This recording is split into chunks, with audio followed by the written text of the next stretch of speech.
Nicolas, est-ce que cela vous arrive de faire des fautes d'orthographe à la radio? Oui, très souvent des fautes de liaison surtout. Des liaisons mal à propos, Voilà, peut-être? atroce. Quelque part, figurez-vous que ce n'est pas très grave, cela ne s'entend pas, enfin en principe. Mais à l'écrit, là, c'est une toute autre affaire. Les fautes d'orthographe dans les CV et les lettres de motivation pour les recruteurs, cela ne pardonne pas. C'est pris pour un manque de politesse, de rigueur et de maturité. Et cela diminue fortement les chances d'être rappelé. C'est ce qui ressort globalement d'une étude sur l'orthographe présentée aujourd'hui par le programme Voltaire, dont la mission consiste, Sonia Bourane, à remettre à niveau les salariés des entreprises. Oui, parce que 70% des salariés écrivent quotidiennement dans le cadre de leur travail. Or, les fautes représentent un coût pour les entreprises en matière de qualité, de productivité.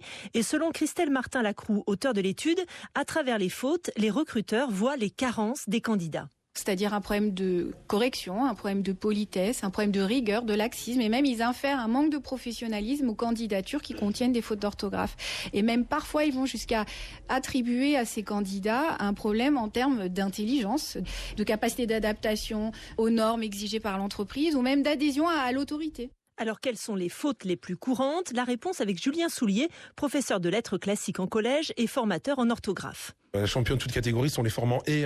Je vais vous parler, alors il y a vous devant, donc forcément on met EZ. Il mettait, alors que je mets « et », je mets « AI », je mets « AIT ». Ce sont je pense, les règles grammaticales de base.